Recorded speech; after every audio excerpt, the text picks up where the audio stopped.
Okay guys, let me just do this video to explain certain things.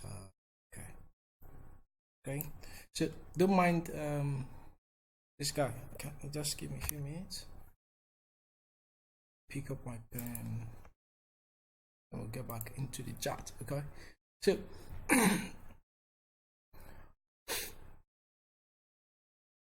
okay, so and just pop up. Okay, so don't mind this. Okay, this was initially triggered last week, but it didn't trigger. I was thinking it was going to break this trend line to the downside, then it would be good for me to have a sell.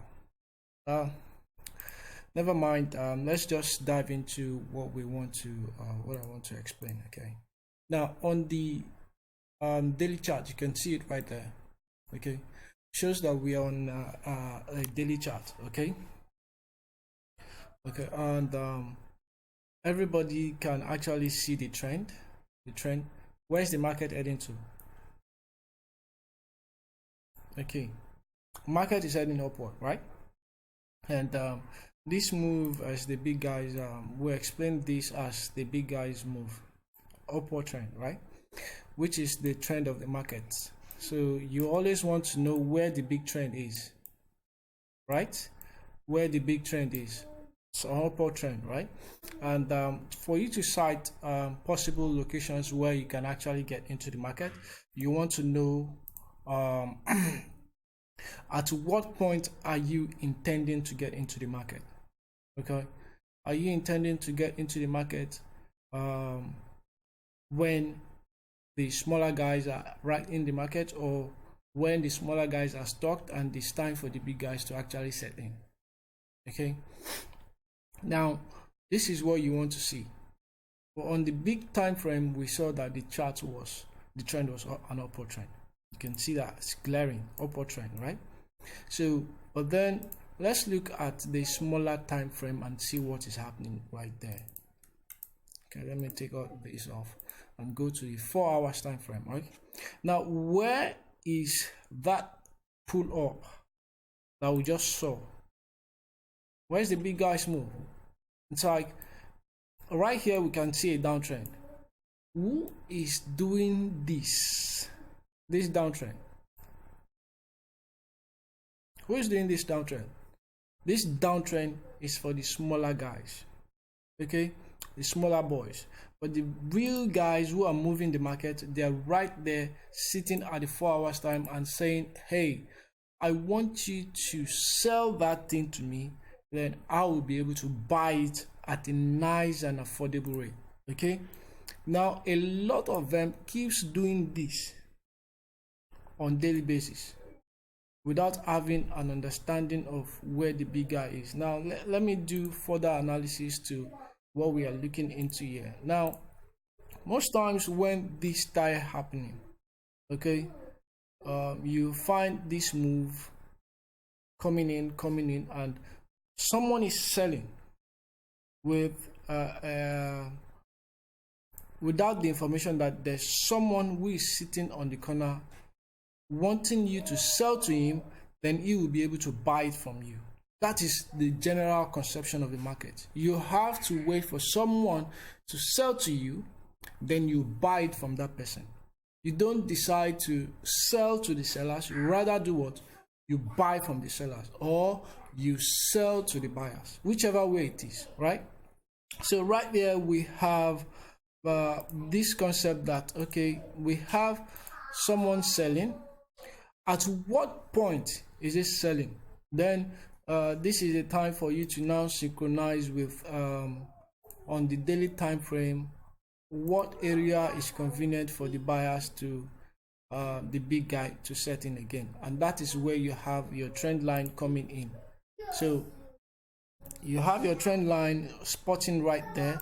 You have the touch, you have the support and resistance line. You can see it there, support area, and like that. And before you can say that this guy that is pulling up here is done, is when this support line is being broken and this support line is visible. As long as this guy is still within this region, it is still the big guys market. You're still in the big guys market.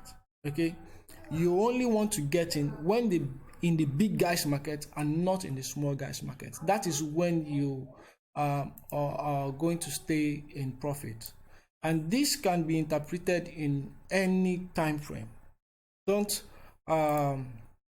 confuse it. Okay, you are only using the daily time frame because general market, every market happens on the daily time frame. Okay, everybody goes to work on daily, everybody trades on daily, the market moves on daily, the structure of the market is daily. Okay, so you expect markets transactions to happen on daily basis.